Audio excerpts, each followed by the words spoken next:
Hello everyone. आज इस studio में हम लोग पढ़ेंगे गेटिंग स्टार्टेड विद पाइथन।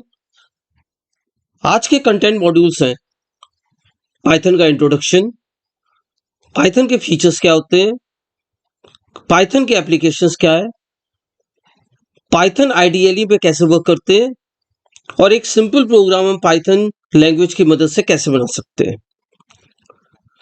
तो आइए पहले हम लोग पढ़ते हैं इंट्रोडक्शन टू पाइथन। पाइथन में अगर हम देखें तो it is very simple and easy to code language, यानी अगर हम बाकी languages C plus plus Java से कंपेयर करें तो पाइथन का जो प्रोग्रामिंग सिंटेक्स है वो काफ़ी इजी है। पाइथन के अंदर जो हमें ऑब्जेक्ट्स मिले हैं उनको यूज़ करना ज़्यादा इजी है और फ्लेक्सिबल है। ये आगे चल के और क्लियर होगा कि मैं क्या कहना चाह रहा हूँ। सेकंड, ये मोस्ट इंपॉर्टेंट पॉइंट है जिसकी वजह से पाइथन पॉपुलर है। ये फीचर सी प्लस जावा में नहीं है। It is free and open source, means आप फ्रीली डाउनलोड तो कर ही सकते हैं इसको, इसकी ऑफिशियल वेबसाइट python.org से। प्लस आप इसमें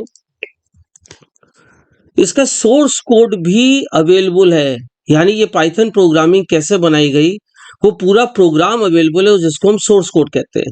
जब हम किसी भी लैंग्वेज का यूज करके प्रोग्राम लिखते हैं तो वो जो प्रोग्राम फाइल होती है उसको सोर्स कोड कहते हैं।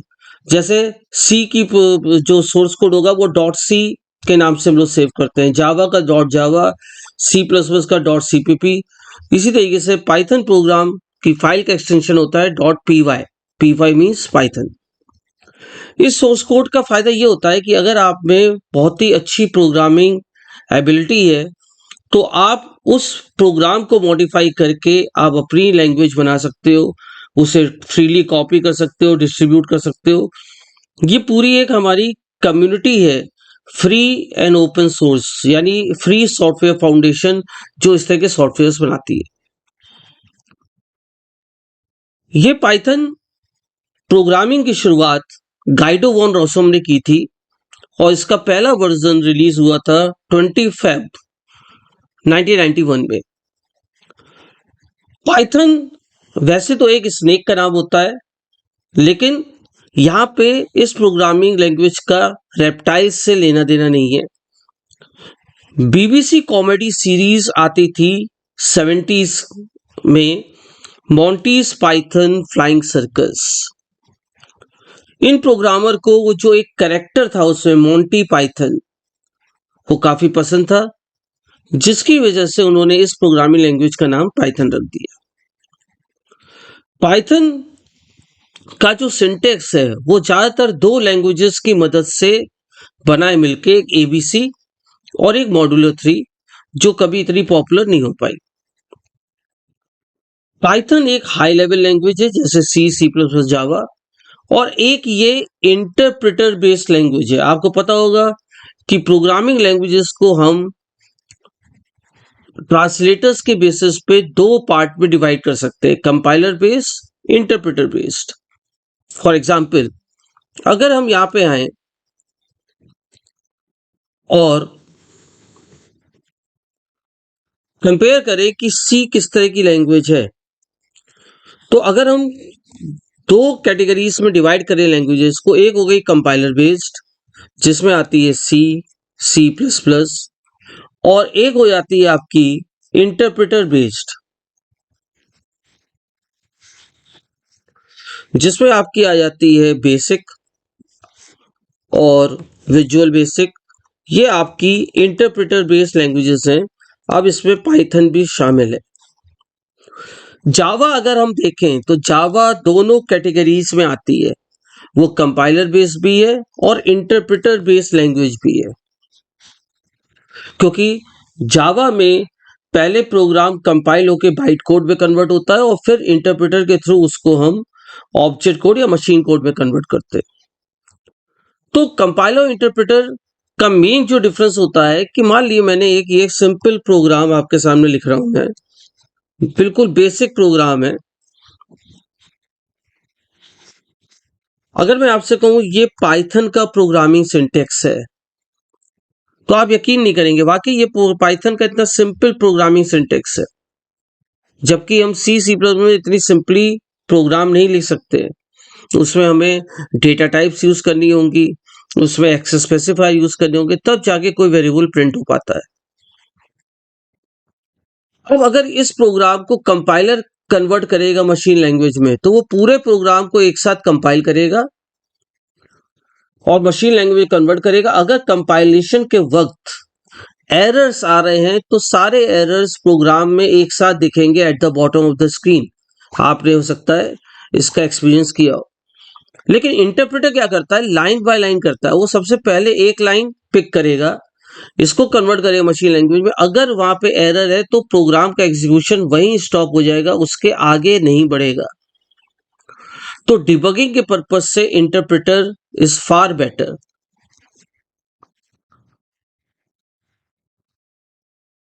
पाइथन का सोर्स कोड इंटरप्रेटर के थ्रू कन्वर्ट हो जाता है मशीन कोड और ऑब्जेक्ट कोड पे। पाइथन के फीचर्स की अगर हम बात करें तो ये डायनेमिकली टाइप लैंग्वेज है। चलिए इसको देखते हैं, डायनेमिकली टाइप लैंग्वेज क्या है। फॉर एग्जाम्पल, अगर मैंने सी में या जावा में लिखा int A equal to 10 semicolon, और नेक्स्ट लाइन में मैं सेम वेरिएबल को यूज करता हूं एज ए फ्लोट, ये तुरंत आपका एरर दे देगा, क्योंकि सेम वेरिएबल आप प्रोग्राम में again and again different data type के लिए यूज नहीं कर सकते। लेकिन पाइथन में ऐसा नहीं है। पाइथन में अगर आपने पहली लाइन में ए इक्वल टू 10 लिखा, ए को प्रिंट करा दिया तो 10 प्रिंट होगा। आप अगेन इस वेरिएबल को दोबारा यूज कर सकते हो, उसमें फ्लोट वैल्यू स्टोर कर सकते हो। अगेन आप इस वेरिएबल को दोबारा यूज कर सकते हो प्रोग्राम में, उसमें स्ट्रिंग वैल्यू स्टोर कर सकते हो। ऑब्वियसली जो लास्ट वैल्यू ए में ओवरराइट होके आई वो है हेलो। अगर मैं ये बीच के प्रिंट हटा दूं और डायरेक्ट ये लाइन लिख दूं तो लास्ट में हेलो ही प्रिंट होगा। लेकिन आपने देखा कि a इक्वल टू 4.5 करने पे एरर नहीं आया, जबकि a ऑलरेडी 10 स्टोर किया था। रीजन, पाइथन एक डायनेमिकली टाइप लैंग्वेज है। इट मींस इसमें data type of variable is determined at run time. Run time पे डिसाइड होता है, डिटरमाइन होता है कि पाइथन में जो वैल्यू है उसके अकॉर्डिंग उसकी डेटा टाइप डिटरमाइन होती है।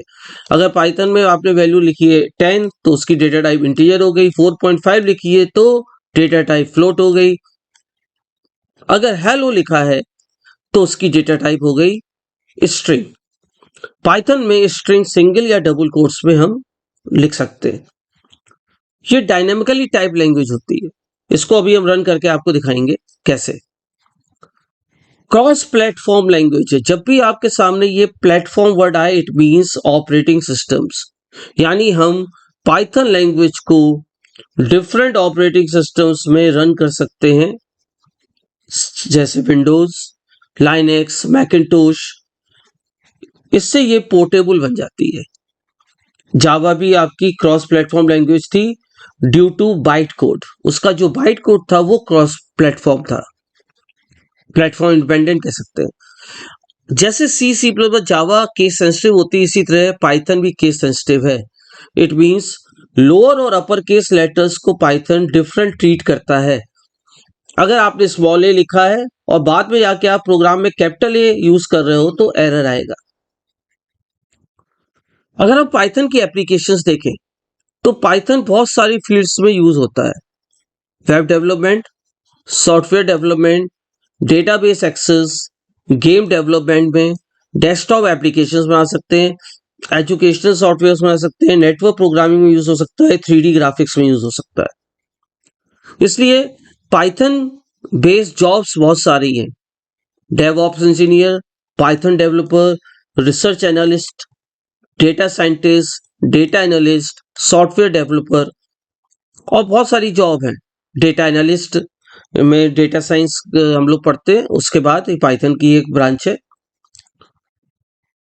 ये कुछ टॉप कंपनीज हैं जो आज पाइथन यूज कर रही हैं। जैसे आप देख रहे हैं नेटफ्लिक्स, फिर आपने अमेजॉन, पिनिंटरेस्ट, यूट्यूब, गूगल, के सब पाइथन प्रोग्रामिंग लैंग्वेजेस यूज कर रही है।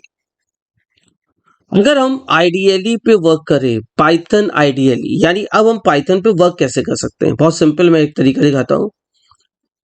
आप यहाँ पे जाइए और इसके ऑफिशियल वेबसाइट टाइप कर लिए python.org। यहाँ पे देखिए डाउनलोड बटन है और ये पाइथन का लेटेस्ट वर्जन आप डाउनलोड कर लिए। अब देखिए यहाँ पे वार्निंग आ रहा है कि पाइथन का वर्जन 3.9 एंड अबव को आप विंडोज 7 या उसके अर्लियर वर्जन्स में यूज नहीं कर सकते। तो अब विंडोज 7 अवेलेबल भी नहीं। अगर आपके पास बहुत पुराना ऑपरेटिंग सिस्टम है तो इसका ओल्डर वर्जन आप इंस्टॉल कीजिए, पाइथन 3.4, 3.5, लेकिन लेटेस्ट वर्जन यूज करना ज्यादा अच्छा रहेगा। जब आप इसको इंस्टॉल कर लेंगे सॉफ्टवेयर को डाउनलोड करके, तो आप यहाँ पे सर्च मेन्यू में टाइप कीजिए आईडीएलई। आईडीएलई में लिख के आएगा पाइथन 3 वर्जन आएगा और 64 बिट। इसको ओपन करिए। ये पाइथन की आईडीएलई ओपन हो गई। अब आईडीएलई क्या होता है? जैसे आपने जब सी और सी प्लस प्लस की प्रोग्रामिंग करते थे आप, तो आपको याद होगा कि हम Turbo C plus plus IDE use करते थे। बहुत से लोग ये भी यूज करते हैं डेव आईडीई।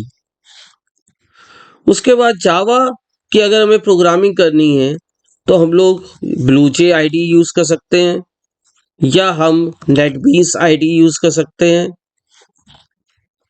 आप देख रहे हैं सब में एक वर्ड यूज हो रहा है आईडीई। इसी तरीके पाइथन का यूज करने के लिए आपके पास है पाइथन आईडीएलई। इन्होंने एक एल एक्स्ट्रा लगा दिया इसमें। आईडीई का फुल फॉर्म होता है integrated development and learning environment. ये क्या होता है इसको बाद में डिस्कस करते हैं। पाइथन की प्रोग्रामिंग करने के लिए सिर्फ पाइथन आईडीएलई तो नहीं है, बहुत सारे अदर सॉफ्टवेयर्स भी हैं जिनके थ्रू हम पाइथन पे प्रोग्रामिंग कर सकते हैं। जैसे पाइथन आईडीएलई का लेटेस्ट वर्जन इस समय चल रहा है 3.13.1। ये रिलीज हुआ था 7 अक्टूबर 2024 पे। इसी तरीके से एनाकोंडा आईडीएलई होती है। देखिए नाम भी वैसे ही है, एनाकोंडा आईडीएलई। इसके अंदर आपको मिलेगी स्पाइडर आईडीएलई, जिसकी मदद से आप पाइथन प्रोग्राम्स लिख सकते हैं, कोर एडवांस दोनों। पाइचार्म आईडी, जुपिटर आईडी, थॉरी आईडी और सबलाइम टेक्स्ट आजकल है जो मल्टीपर्पज प्लेटफॉर्म है जिसके थ्रू हम HTML, CSS, जावा, सी और इस तरीके के हम पाइथन के प्रोग्राम भी लिख सकते हैं। पाइथन आईडीएलई का फुल फॉर्म होता है integrated development and learning environment. इसका मतलब ये होता है कि हम जब आईडीएलई ओपन करते हैं तो हमें एक यहाँ पे कॉमन विंडो मिल जाती है जहां पे हम अपने प्रोग्राम को टाइप कर सकते हैं, रन कर सकते हैं, टेस्ट केयर कर सकते हैं एरर्स के लिए, और उन एरर्स को रिमूव कर सकते हैं जिन्हें हम डिबगिंग कहते हैं।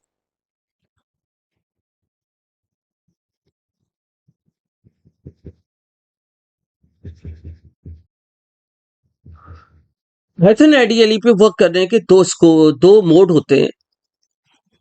पहला मोड होता है इंटरेक्टिव मोड। अगर आप देखें तो जब मैंने पाइथन आईडीएलई ओपन करी तो यहाँ पे आप देख रहे हो कि 3 ग्रेटर देन साइन लिख के आ रहे हैं।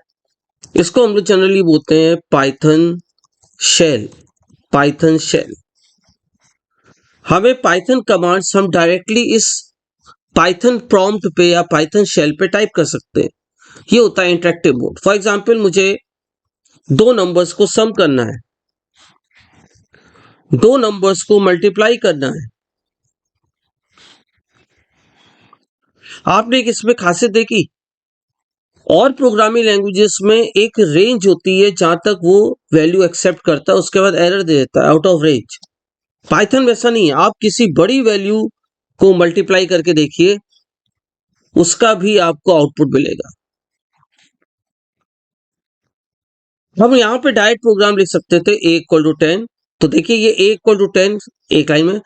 ये जो इंटरेक्टिव मोड होता है इसकी कुछ लिमिटेशंस है। पहली, ये वन लाइन कमांड ही एक्सेप्ट कर सकता है। फॉर एग्जाम्पल जैसे मैंने लिखा a=10 और एंटर प्रेस किया, ये एक कमांड एग्जीक्यूट हो गई। सेकंड कमांड में लिखा b=20, थर्ड कमांड लिखा c=a+b, और फिर फोर्थ कमांड में हमने इस वेरिएबल की वैल्यू प्रिंट कर दी, प्रिंट c। इस इंटरेक्टिव मोड का जो मेन डिमेरिट ये है कि ये वन लाइन कमांड एक्सेप्ट करता है, यानी वन लाइन कमांड एट ए टाइम एग्जीक्यूट करेगा, और आप इसको फ्यूचर के लिए, यानी आपको बाद में फ्यूचर यूज के लिए आप इसको चाहो कि हम सेव कर लें, तो ये सेव नहीं हो सकता। आप इसको बंद करोगे तो ये लॉस्ट हो गया। नेक्स्ट टाइम आप फिर ओपन करेंगे तो वो जो आपने डेटा लिखा था, जो प्रोग्राम लिखा था, वो लॉस्ट हो गया।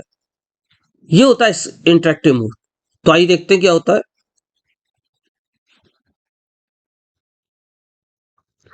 इसलिए पाइथन ने आइडियली एक हमें सेकंड मोड दिया, और वो है हमारा स्क्रिप्ट मोड। स्क्रिप्ट मोड में क्या कर सकते हैं हम लोग, एक न्यू फाइल बना सकते हैं। इस न्यू फाइल में आपको जितने लाइंस लिखनी है प्रोग्राम की, एक साथ लिख दिए। इसको एक फाइल में सेव कर लेंगे और हम उस फाइल को रन करा सकते हैं। इसको सेव करते हैं। यहां पे हमने नाम दे दिया सपोज sum2। अगर आप देखें तो यहां पे लिख के आ रहा है पाइथन फाइल्स, यानी अगर मैं एक्सटेंशन नहीं भी दूंगा तो बाय डिफॉल्ट इसके आगे .py लग जाएगा, py पीस पाइथन। इसको सेव कर लिया। अब देखिए रन मेनू में जाइए, यहाँ पे शॉर्टकट की F5 या रन मॉड्यूल पे क्लिक कीजिए, आउटपुट आ गया 30।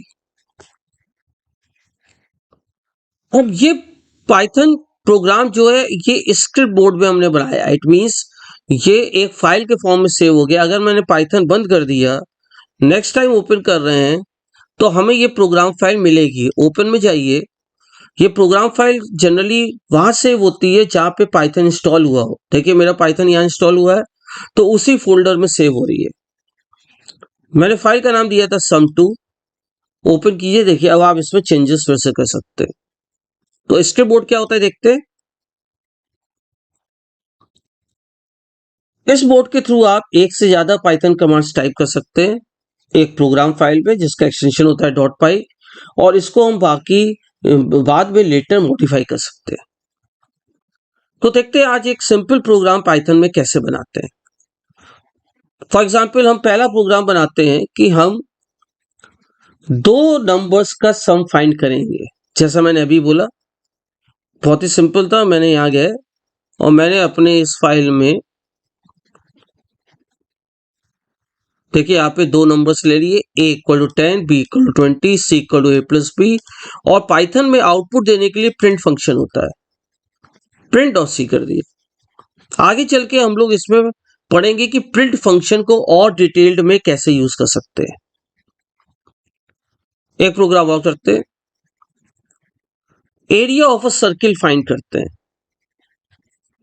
तो अगेन मैंने ये फाइल बंद कर दी, फिर से एक फाइल ओपन कर लेते हैं।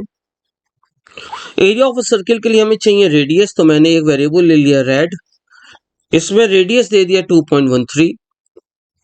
अभी आप लोग सोच रहे होंगे कि हम इनपुट क्यों नहीं ले रहे यूजर से। वो हमारा नेक्स्ट स्टेप है जिसमें हम आपको इनपुट लेना सिखाएंगे। 2.13 एरिया, अब हम ए भी ले सकते हैं। पाई आर स्क्वायर, पाई की वैल्यू रख दी 3.14 इंटू रेड, ये स्क्वायर फाइंड कर लिया। अब मुझे प्रिंट करना है तो मैं लिख दूंगा प्रिंट ए। अगर आपने इस प्रोग्राम को सेव नहीं किया, जैसे मैंने अभी सेव नहीं किया और डायरेक्ट रन कर दिया, तो ये आपसे प्रॉम्प्ट करेगा कि इस प्रोग्राम को पहले सेव कीजिए। तो पहले इस प्रोग्राम को सेव करते हैं और मैंने दे दिया एरिया 1। सेव करके इसने ऑटोमेटिक रन किया और हमें एरिया फाइंड करके दे दिया।